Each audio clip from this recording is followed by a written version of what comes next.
Well, hello everyone. Welcome.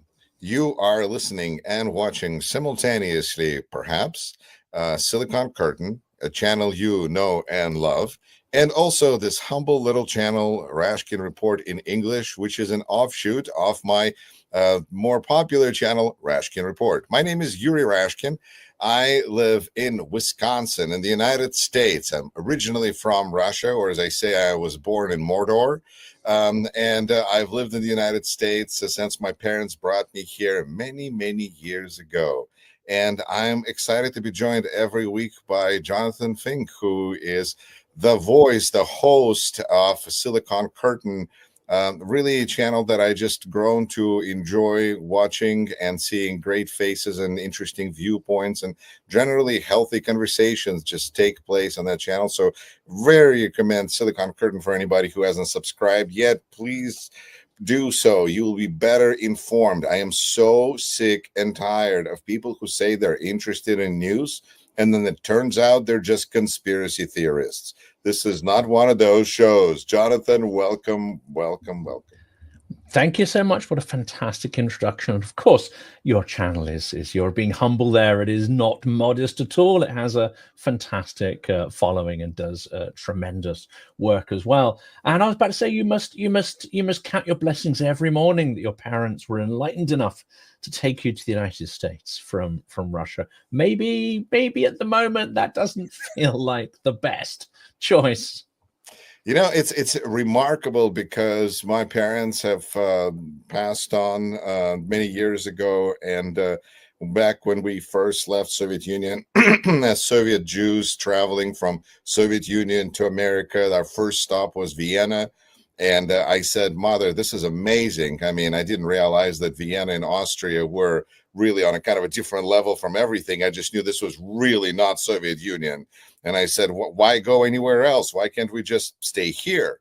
And my mother, in her infinite wisdom, said, Yuri, Russian Soviet tanks can be here in a matter of hours. And so we kept going, you know, as our plan was originally to reunite with family in America. And that was I think, to me, a highlight of how my parents and their decision to leave Russia at times seems wiser than ever, and then wiser some more. And then you kind of go, but really, was that a good idea? And yes, of course, leaving Russia is always a good idea. In fact, the constant conversation of Russian emigres about when did we lose Russia? Yes, I mean, we can say 1993 or any other date, but in reality, you people never had Russia. So don't pretend. The only thing you can do with Russia is leave. So I'm very forever grateful to my parents. But yes, now I'm a proud citizen of the United States. This is the only citizenship I have. And I'm a local elected official in Rock County here in Wisconsin, and I'm involved in my community. And to me, what's happening right now in the United States is eerily familiar to what I heard about how Russia was lost after a brief thaw or thaw in 90s, and just general countries that go from being a democracy to being not so much more of a performative democracy. And so, on that level, I think being in the United States these days and having that Russian background is a kind of it's an interesting experience because people around me so often don't have any reference point and don't understand what could happen, how people respond under pressure. The fact that Americans, I think, are surprised that we in America decided to be so quiet about how our president is discussing whether he wants to be a dictator or not, how we're just kind of taking it, laying down and trying to figure out how we can get hurt less. That's normal. That's what people do in these types of situations when when they understand first fear, because that's how bullying is set up. That's how bully operates. It's just that I think what Americans have to discover, and what I feel my main takeaway is the importance of trust. That you have to have a trust in yourself. then you build trust in your community, then you build trust in, in beyond that. And that's how healthy economies and thriving communities and thriving countries emerge. And we're going the other way right now in a spiral that needs to get stopped by people who stand up to this fear. And we see Governor of Illinois, J.B. Pritzker, who just gave a really rousing speech. And we see Governor of California, Gavin Newsom, who gives a regular, major appearances and trolls Trump the best he can. So we'll see where it happens, how it goes, because there is no America that's going to come in and save us. We are America. We are the United States. So we have to solve this ourselves. Germans are not going to save us. And that's what I put at the end of my last video, which was about Europe waiting for a consensus, waiting for the US to return to the side of strength and morality in foreign policy. And that's not going to happen, at least for a considerable amount of time. Yeah, and I said that phrase as well. No one is coming to save Europe. So if Europe wants to save itself, it needs to save Ukraine first, and then it needs to figure out how it can save itself. Yes, and we have a comment here saying, I like Yuri, but when will we see Yuri Filshtinsky again? I love that guy. Yes, I love Yuri Filshtinsky. He's a great friend of mine and just a wonderful person, and it's wonderful that people mention him. First of all, he does appear on Rashkin Report in Russian, and we probably could ask him to join us, and we're thinking of different people. Certainly could, yeah. That'd be a good one to start, I think. Yeah. Right. So I think, keep writing in comments. We'll see who we can line up for better conversations in the future. But in that sense, to kind of transition back to Ukraine, last night, there were ballistic rockets that were shot at Kiev.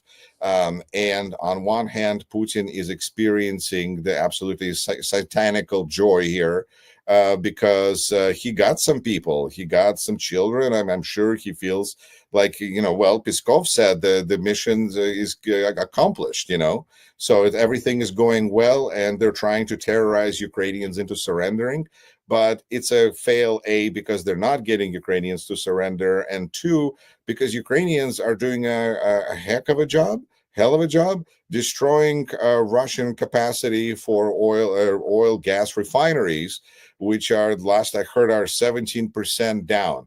Granted, 83% more to go, but at what percent will Putin realize that his war machine is not functioning?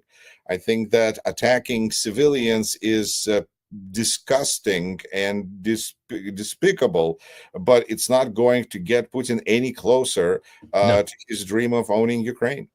It's certainly not. And I think Ukraine already a couple of years ago, I think they saw the Trump bandwagon coming, and certainly they would have strategically thought about what to do in the event of a Trump presidency. They had to think about that longer, further and deeper than anybody else, I think, was doing, because the implications are so dire for them. So we can see that in the Flamingo missile, we can see that within the drone investments they've been making, these don't appear overnight. It's taken many, many, many months, if not many years, to get to this point. So I think they've made strategic calculations based on a Trump, a worst case scenario, and a worst case scenario Trump, if you kind of know what I mean there.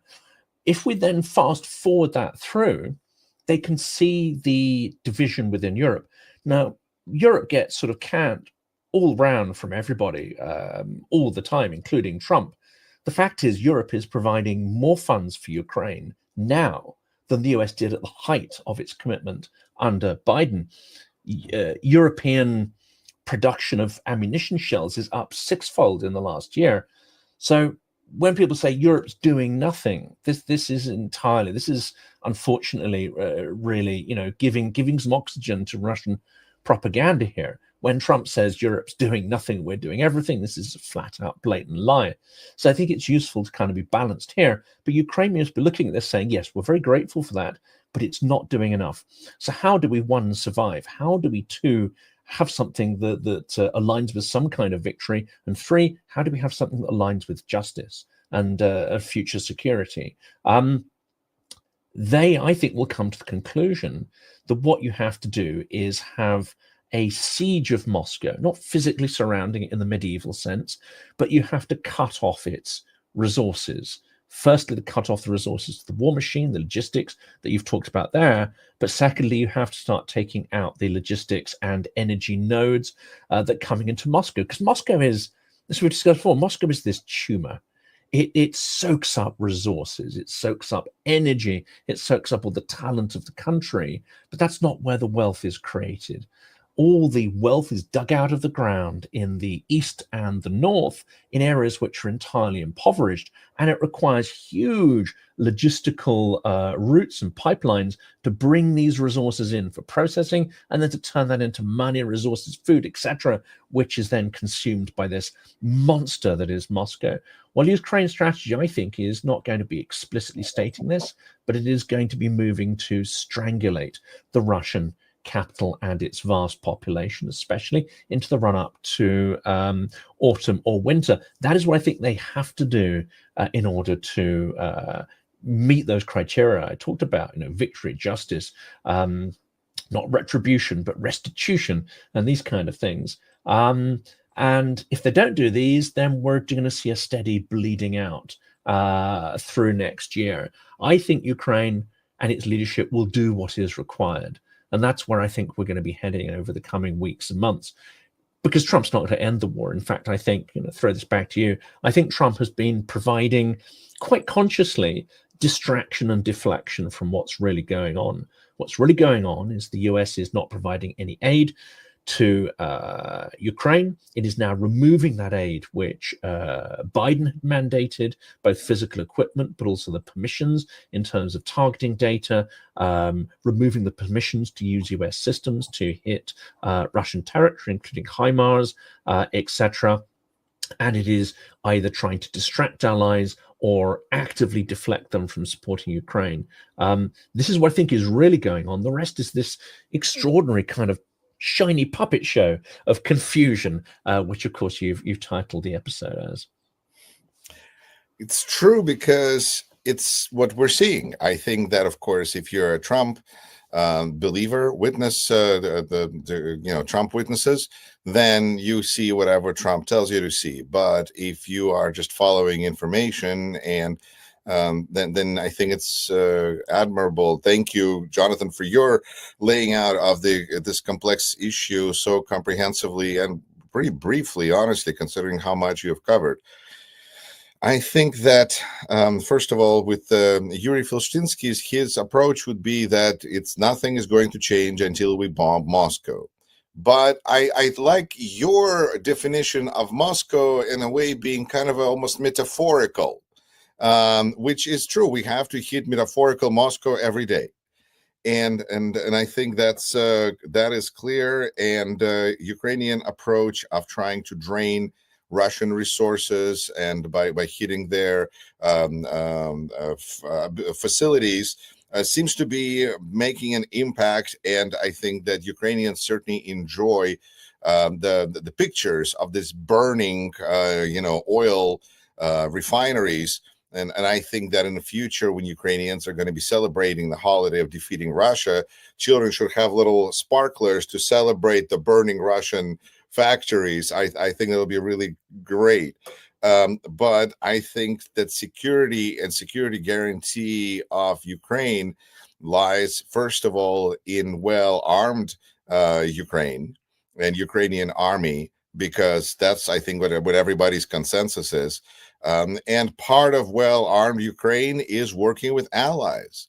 And we've also heard this, but my understanding is, and I am not the world's biggest specialist in ammunition, that Flamingo has a lot of German involvement in it, and it's a big part of what makes it work. But that's great. That's fine. So that means that allies are working together. And when you say that Ukraine's better been preparing for this for years, I sure hope so too, because all the time that happened up until now is all the time we have to prepare for what's going to be happening next. And now we have Trump for 1,200 days. because he is forbidden by constitution to run for re-election. So we have to at least presume possibility that he's going to be there, that even when Democrats win the House of Representatives next year, that impeachment will not result in his removal. Third impeachment, which is what I think everybody expects to occur. So the security of Ukraine is its armed forces, but also I hate to say it, I feel like nuclear weapons. I think that my take on this is, yes, in a world where with a functioning NATO, functioning alliances, and functioning United States of America, rewind back to the beginning of this conversation, then I think then nuclear proliferation is a big threat. But in the world where everyone can only expect their own army to protect them, and whether it's a democratic government or regime from a change is nuclear weapons, then I guess that's what that means. And we know that Ukraine is the factory, so to say, behind Russian and Soviet nuclear weapons to a large extent. So this is something that is very much in Ukraine's wheelhouse. It's more of a matter of everybody else going, no, let's not, undo the Budapest Memorandum. Hello. But I think that perhaps at any real negotiations that may occur, the conversation about allowing Ukraine to have nuclear weapons, I think, has to be a key part for Ukraine in assuring its own, security guarantees, because to expect security guarantees from Donald J. Trump is kind of a losing proposition. He's been sued many hundreds of times because he doesn't pay his bills. So, and that's just the beginning. So I think guaranteeing Trump is not reasonable. So I think it's the strong Ukrainian army and nuclear weapons. And I know I'm kind of going far there, but I'm just, I have no position that has anything to do with national defense, but I just feel like we're kind of at that stage of the game. And I think that also brings me to a point that I feel is important to make, which is when you look at the United States and you see the difference between Democrats and Republicans. Yes, Democrats are much more responsible, and I would say responsible, period, about consequences versus Republican leadership. But at the same time, the choice is between Trump, who is his own national security advisor. Let's not fool ourselves. Marco Rubio is a fig leaf here. The mess on aisle 9 will be cleaned up by a rag named Marco Rubio. But it's that you have either American policy, foreign policy under Trump, which is, hello, Putin, well, what can we get you? Or Jake Sullivan, because I think that Jake Sullivan is as extreme as Democrats are getting. And so I think that either he's going to be, the Secretary of the State with the next administration, or who, because I'm not hearing any voices that are any more active and aggressive and strong than that on the Democratic side, which is mostly concerned itself about what's going on in Israel, period. So I think that this is an important point to just kind of acknowledge in understanding the differences, meaning, once again, it's about Europe, it's about strong Ukrainian army. This is it. And the nuclear question, I think, is an interesting one, because we have to go back not to these abstract ideas of geopolitics and how it functions, but to how Russia functions. Russia, as you say at the start of the episode, behaves like a bully. And we were talking about that sort of, before we hit record as well. What is, first of all, as my grandma told me, you've got to punch a bully in the face and then they'll leave you alone. That works very well. But also they need to know that you have the capability and the will. Why is it the bully doesn't pick on the big lads? Why is it the bully doesn't pick on those who have some kind of skills like martial arts or whatever? It's because they know they're going to be taken out within 5 seconds.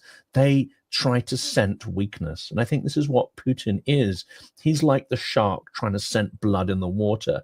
The trouble is, when it comes to Europe, and of course the US at the moment, that's a very cloudy pool there. You can hardly see the bottom for all the sort of bloodletting that's going on. He senses weakness and he senses fallibility, and of course in those circumstances, attack is what they're going to do, and that's exactly what Putin's going to do.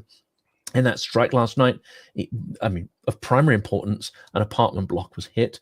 children were killed, and it's despicable. But in a very symbolic act, the offices of the European Union were damaged, and the British Council was damaged and put beyond reasonable use. This isn't accidental. This is sensing weakness, sensing lack of leadership, sensing lack of any decisive strategy to push back on Russia. And it's deploying aggression with open mockery, because they can take this back. They can take this back to their people. They can take this back to their elites and say, okay, don't even think of trying to depose us, because this is what we've just done with the guys who perhaps you might admire if you're a Democrat, or, you know, in the sort of Navalny kind of camp. Those are the kind of guys you want to project yourself onto and base yourselves on. Well, look at that. We've just smashed up their things, and they're going to do nothing about it. Do you really want to be with those, or do you want to be with us? Like, we're the bad guys. We are the bad guys. We do horrific things, but, you know, we are untouchable at this point. I think that's the kind of signal they're trying to project forward. I think untouchable is what nuclear weapons get you. I think that the murky water, what is the Russian expression that they like to catch their fish in murky waters? I think that that's a comfortable environment both for Trump and for Putin. I think that one of the things that I'm starting to see as a news analyst that I play one on YouTube is that there is level of news. There's like news that is useless news, that's really not news. And there's there's news that actually is important and relevant. And really, usually Trump's tweets are not the news. But at the same time, it's very tempting to go, well, Trump said, but you almost feel like it's getting boring for you, for me, and for the viewer, because it really, he says all sorts of stuff, it's meaningless. But there is news. And so to me, when you're saying that the European Union building was hit, United Kingdom building was hit, does it mean that United Kingdom is now going to go to war with Russia? Yeah? No?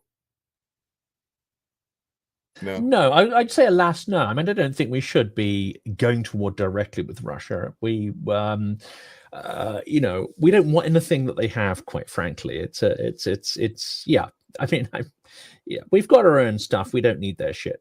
But what we should be doing is pushing back hard in Ukraine. And we have fought them before, as someone points out there. I don't think we'll be, you know, creating a little enclave in Arkhangelsk or Murmansk. Not this time. I mean, it's that belongs in the pages of history. But what we can do is help Ukraine push Russia entirely out of its sovereign territories, including Crimea. And that ought to be the strategy. That ought to have been the strategy from day one. And then all the logic should have flowed from that, which is establishing a no-fly zone across Ukraine, helping to build up their armaments industry and their defenses so that they can put Russia back, scaling up even further the sort of training programs for Ukrainian troops, and investing in mass production of our own armaments industry. There are so many things we should have done, could have done actually if we had the will, but haven't. Unfortunately, I don't see at this point that our buildings being smashed up, Putin's spitting in our faces, and obviously he's spitting daily in Trump's face. That doesn't seem to matter there. I don't know that Putin would be spitting, because he seems to want to protect all his biological material. So yeah, that's, you know, then somebody will probably show up, wipe it off your face. Yeah, he'll spit, but someone will come and wipe it up and put in a little, you know, bio-contained bag. That was the most interesting speculation about why Putin didn't have dinner in Alaska. I think, I don't believe this is the right one, but it's because, you know, if he had dinner, he might have to use the toilet. Oh my goodness. It's quite clear he has a condition. It's becoming clearer that Trump is, you know, people have been saying not exactly Trump, immortal. Trump's been wearing a diaper for a long time. So, I mean, there's ways around this. There are ways around that. And there are ways of spinning the news. I mean, the trouble is when a US leader is physically frail, that doesn't cause everybody to head for the barricades. And, you know, Biden showed that you can carry on in extreme frailty for a very long period of time. It doesn't actually affect the machinery of government. Let's be frank. I mean, all those people on the right who are saying Biden's this, Biden's that, the autopan, blah, blah, blah. No, in a well-functioning democracy, There are systems and processes that allow the country to function despite physical frailty. So we don't all freak out at that. We honestly don't. In Russia, it's very different. Physical frailty, think of it more as a sort of pack of lions. If the head lion, suddenly goes lame or something, well, that's it. He's done. If he can't fight and stay on top, he's done. So physical health and frailty is a death sentence. Russians for a Russian actually leader. go to the Jungle Book, to Rudyard Kipling, to Akela Has Missed. Yes. That is the classic comparison. So kudos to Rudyard Kipling there, Rudyard, for contributing such an important metaphor to Russian political vocabulary dictionary. But yes, whether you are, and it's interesting because it seems to have an impact on Trump as well. He did not for a long time want to discuss the size of his ankles, until it was officially announced. So the situation must have gotten pretty bad. I can't say that I have followed it much, but we saw pictures in different press, and to what extent they didn't want to acknowledge it, because it does send a physical frailty question up. And you have to start talking about it one way or another. And of course, we now know that Donald Trump has these bruises on his hands that are covered sometimes in makeup, sometimes not. And what does this mean? And I think it's a double question that's very different for Russia than for United States, because in Russia, if the Putin is truly in the refrigerator, then it's a dictatorship, closed system. KGB is going to decide, they're going to figure it out. Maybe they'll have double Putins for a long time, who knows.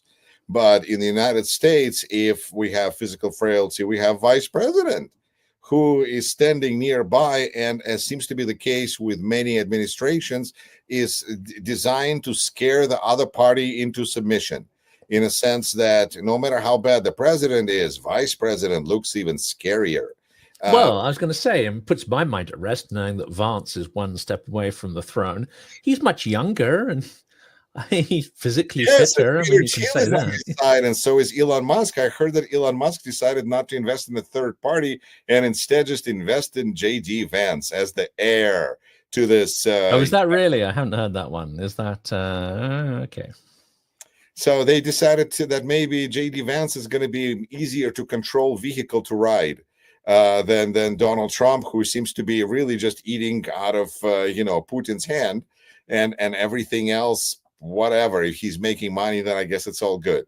It's really also kind of a statement about capitalism, really, because these people, the concept of gaining all this money is just so important to them, and it's kind of pathetic, really, when you look at it. Because, like, what do you need for fun? I need, my YouTube channel. I appreciate it. What else, But some people want to have billions and billions and billions of dollars, and okay.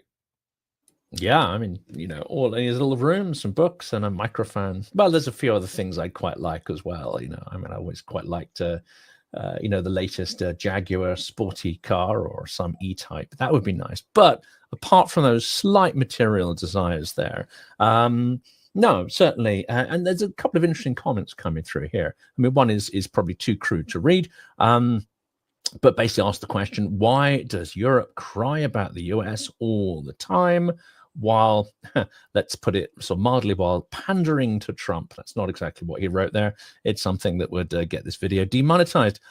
And I can see the frustration there. And you get that on MAGA as well. It's like, why are you always, blah, blah, blah, Europe, sponging, etc. Well, first of all, we cry because there are so many lies coming out about what Europe is and isn't doing, and very little of the truth is actually there in the media and Trump's comments. So I think it's right to sort of push back and complain, but the point here is that why doesn't Europe just get on with it? If the US is not a solution to Putin's aggression, then why do we let Trump dominate the headlines? Why do we let Trump, that is now contributing $0 to Ukrainian victory, dictate the agenda and completely dominate the media airwaves? Why do we let that happen? Why do we let Putin and Trump create this sort of huge political distraction and allow ourselves to be distracted by it rather than focusing on a real solution to the problem, which is the understanding that Putin's aggression is not going to go away until he dies, that Russia is going to be a threat until Putin dies. Russia may be a threat long after Putin dies, depending on who takes over. There seems to be a fundamental lack of will, lack of strategy, lack of mental clarity to deal with that problem. What do you do about Russia?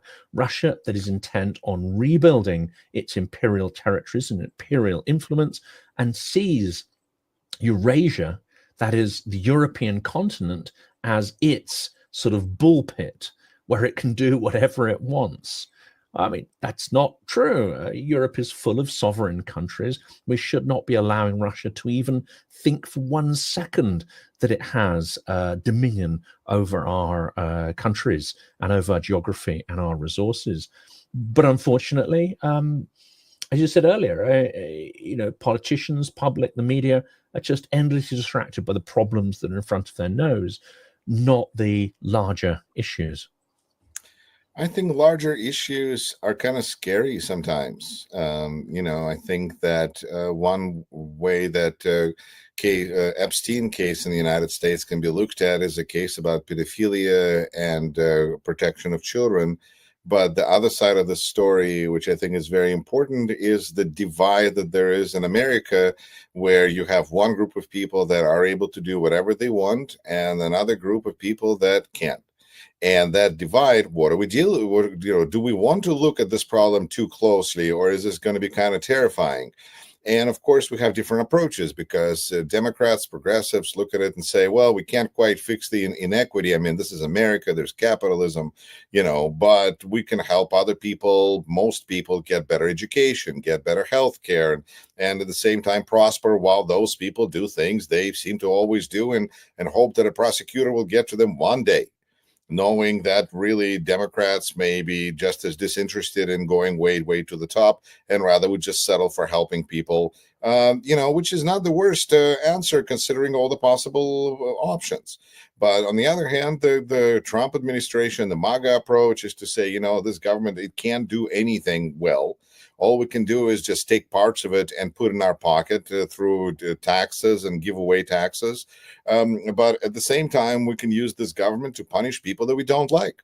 And that's the other thing that this government can do. And so forget education, forget healthcare, forget a social safety net for most people. No, let's go and punish somebody, especially if it looks like who we're punishing are people from the other party, because it's fascinating to watch how opinion about the Epstein case changed when it turned out that instead of mostly Democrats, the list is going to clearly start with Donald Trump. And I think that's part of the reason why it's hard to turn away. Because this clown show that is, turns out that our president was 10, 15 years best friend of this horrible criminal. And at the same time, he continues to publish these nearly pointless tweets all the time. And he gets involved in every scandal. We had a situation in the United States, when a corporation decided to change its logo. And Trump decided to weigh in and say, no, I like the old logo better. Because there was a backlash on the internet or on Fox News or whatever. And it turned out that the corporation bent its to the will of the president. They're going back to the old logo. If he could be that successful with Putin, that would be pretty impressive. But when he is only able to yell at American corporations, it's a clown show that is kind of entertaining to watch and you can't turn away. And finally, he's now also a politician, whether he likes it or not. And with politicians, I remember with my personal experience on city council, where I was speaking with a person who was in chair of our local business association, Chamber of Commerce. And he was kind of wondering, why do we always have to thank these politicians when they didn't do a damn thing to help this project, that project, but they always want to be there, cutting the ribbon and showing up. Said, I think we need to thank them, because if we don't thank them, they could hurt things. And that's definitely possible. Like, helping is hard, but hurting, oh boy, they could really say something, do something. If they didn't do it, man, come here, cut this ribbon. This is really good. Good job. good politician. And I think that when Europe is dealing with this administration, yes, they can hope and pray, and that next administration is going to be better. Who knows what JD Vance really believes? But they don't want to really throw this baby out the window, and being on kind of a diplomatic terms with Daddy Trump is better than to just tell him to go F himself, and we're going to be doing this on our own. Thank you very much. Even though that's exactly what it kind of looks like. But I think the Europeans are concerned that if Trump is told to F off and to go shove it, he's just going to say, well, I guess I can now support Putin openly, because I guess they don't like me. They don't want me. They don't think I'm one of them. Putin likes me. So let's go play with Putin. So I think on that level, diplomacy of like, come on, Donald, you're one of us, is almost like a reminder to him of what what America used to be, and trying to prevent America from doing greater damage in this situation.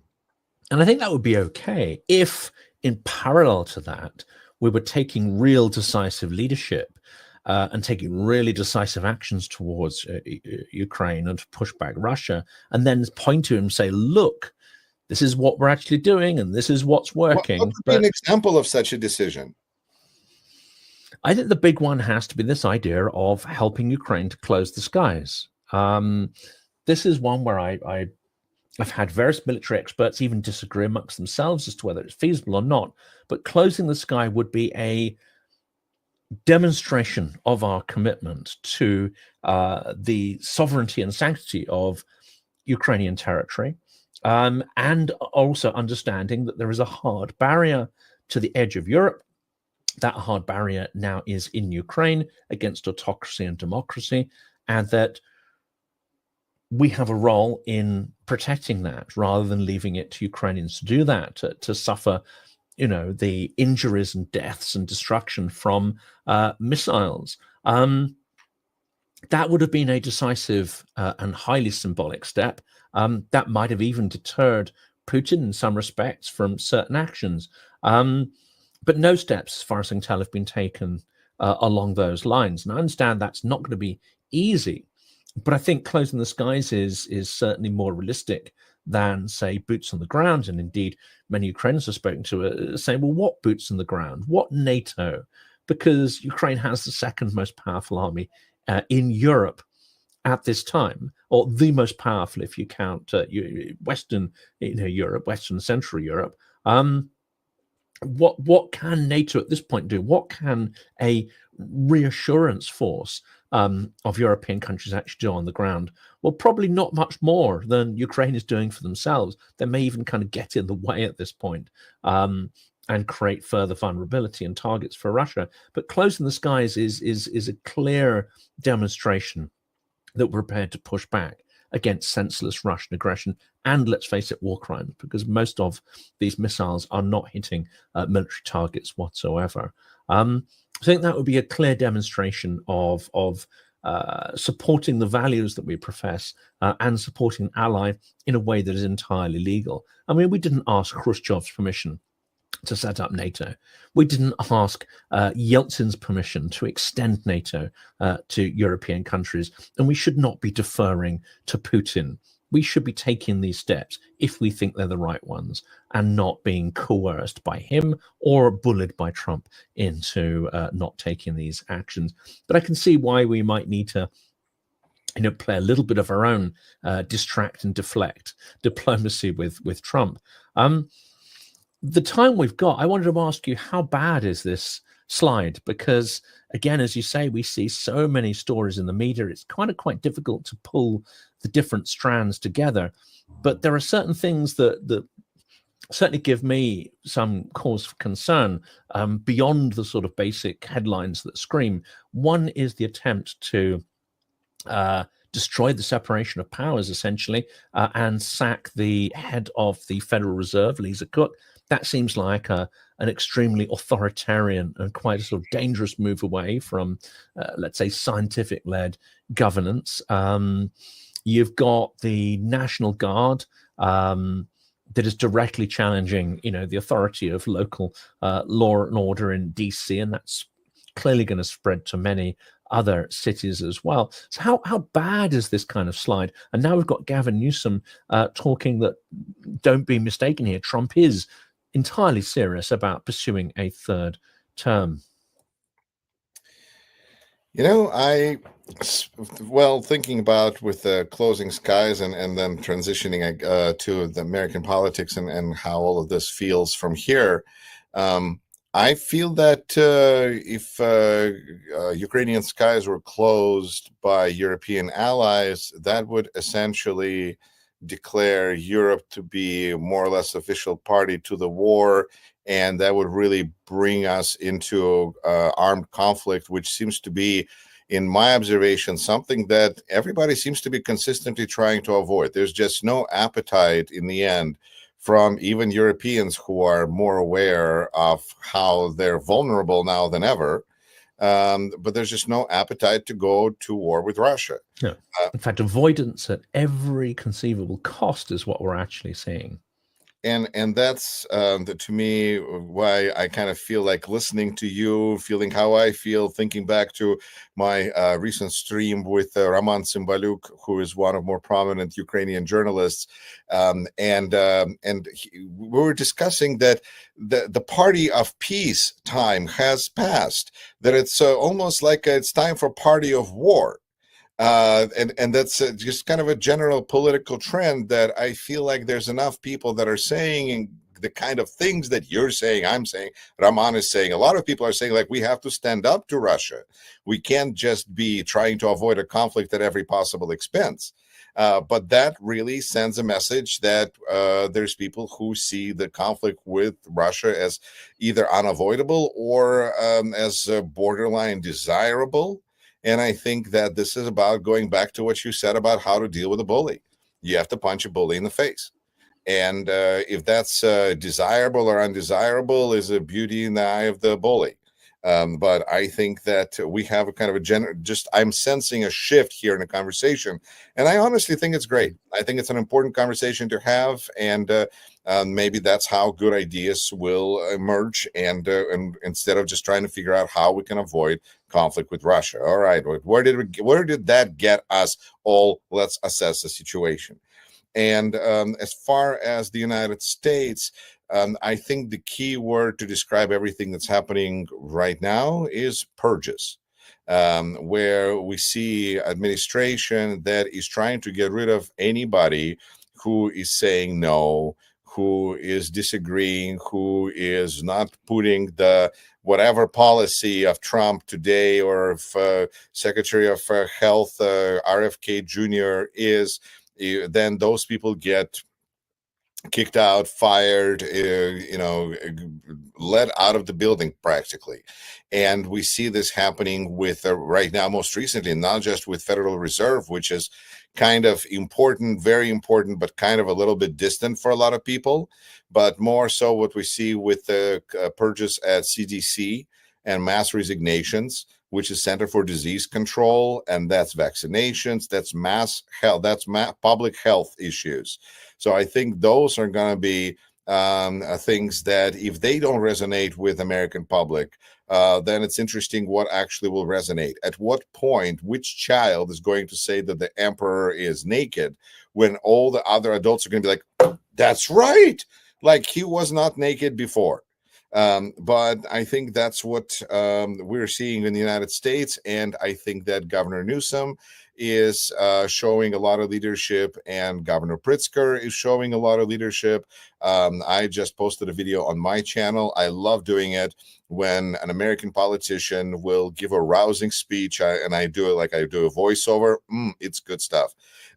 So check out, if you speak Russian, J.B. Pritzker and Senator Tammy Duckworth. Great veteran senator from the great state of Illinois, gave very rousing speeches. And I see from comments that people are like, yes, I knew it. America is there. There is some America left in that America. Yes, there are some people who at least see that resistance is a way to improve their career opportunities. Fine. That's great. And the only question is the democracy over, or is it not quite over? Because if you ask J.B. Pritzker, it's not over because he's got plans, and damn it if anybody's going to stand in his way. He is also from a super wealthy family, and he's, I think, kind of used to getting things his way. And Gavin Newsom is not giving up on democracy either. But we see that this administration, seeing how unpopular its ideas are, is looking at every possible way in its deck of cards to make it harder for people to vote, to change districts in Congress, to avoid president getting impeached for a third time. And then, it could be fourth, fifth, who knows? I mean, it's like 12 days of Christmas with this guy. So he is doing everything he can to help himself. And I think it's important for Democrats in some extent to work together. But there are also good signs, because a couple of days ago in a special election in like state election district that Trump won in Iowa by like 11 points, this lady Democrat won by 10 points running against a Republican.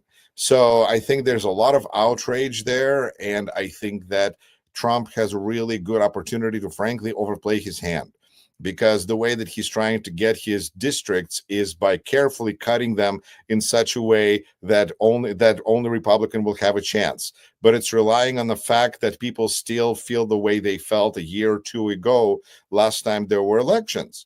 And so, in 2024. So whether they will feel the same way in 2026 is a very, very old question, because yes, Republicans are going to stay with Trump more than likely, because that's how this cult is built. Everybody who is not a Trump supporter is going to just getting kicked out of Republican Party, basically, because what are you doing here? Democrats don't support Trump anyway. And we're dealing with persuadable voters, independent voters, who to me start to seem more and more like foolish voters, because those people seem to be easiest ones to fool. Because Republicans don't buy anything because they love Trump. Democrats hate Trump, so they're not going to buy anything good there. But it's these independent voters who are just like, I don't know, maybe it's left, maybe it's right. And there's a lot of them. It's a third of people who basically decided that they don't like this kind of way to spend their time. It's not productive. It's aggressive. I'm not going to pay attention to this, and see what happens. Well, we're all watching what happens, and perhaps when there's another pandemic or something else happens, people will feel independent voters will be less likely to get fooled by the next shiny advertisement. But we'll see what happens. I think right now there's, frankly, a lot of fear and a lot of confusion in the United States. People are a little bit confused about who is likely to get punished, who is not likely to get punished, who has time, who doesn't have time, what to do. It's very disorienting. And I think this is where it's important to see leaders stand up and for trust to start to get built one person at a time. I think this is why Ukraine and what's happening in the US is so interesting. I think it reminds us that democracy is hard and democracy is not inevitable. And we'd fallen into that trap of really thinking that you could enjoy the fruits of a pluralist, productive, innovative democracy without actually having to contribute anything. That the equation would be consumption equals nothing, and everything would carry on as normal. I think that lesson is now being learned. Well, it's not being learned, but that lesson is there for people who want to learn it, that consuming is fine, but you need to have some skin in the game. You need to seek to take part in that system, or else you won't have a voice in it. And that abundance will come to an end at some point. And I think Ukraine has shown us methods for fighting it. And the US is showing us at the moment that there's plenty of people who understand that fight, but maybe the critical mass is depleting down to a level that is not healthy, and that this whole left-right thing at its most extreme exposure can erode the kind of trust you talked about. So I think participation, trust, respect, even for the points of view of people who you disagree with, as long as those points of view are rational and done in good faith, I think these are things that hopefully will pull us out of this. But it seems to be touch and go. But that's why I think Ukraine is so important at this point. It shows us a way through this. It shows us that tyrants can be defeated and that societies can move from a gradient of being, in an extremely dark place, being a colony of a vicious empire. Decades, centuries of trying to be erased. Endemic corruption as Ukraine had in the 90s, and you can actually move beyond that. Then you can develop and evolve. And here's some of the tools and methods that you can embrace to do that. That's certainly why I keep talking about Ukraine, because I think it has some of the solutions we need to the predicaments that we find ourselves in. And perhaps that solution is Maidan. And I think that's something that is very interesting for me to end our conversation today, Jonathan, because I already look forward to speaking with you next time. But I feel that my Ukrainian viewers believe that the United States is not going to overcome the challenges we're currently facing without some kind of a rebellion uprising like Maidan was. We can discuss the details endlessly. But I feel that Americans, at least at the present moment, are hoping, as it's perhaps Europeans are hoping to avoid Russia, and Americans are hoping to avoid going through Maidan, of trying to fix things with tools that we have available. Because usually, if you don't like government, you just go to the next election and you vote for another person. There's a risk that, like I said, we have administration that is trying to do an end run there and limit people's options and opportunities to create change, which is only going to increase the chances of Maidan eventually occurring. Because when people can't change power, can't change government legally, they will be looking to express their grievances in other ways. And it just seems like pushing the country towards a major conflict and escalation. But that's why people should tune in next week and continue watching Silicon Curtain and Rashkin Report, and Rashkin Report in English, to hear about how it looks from the UK and from here in Wisconsin. Thank you, Jonathan. We'll talk about the right kind of orange revolution as opposed to the wrong kind of orange revolution. Totally. We're done. You're listening to Rashkin Report in English and Silicon Curtain. My name is Yuri Rashkin. With me was Jonathan Fink. Take care. Slava Ukraini. Героям слава, смерть ворогам.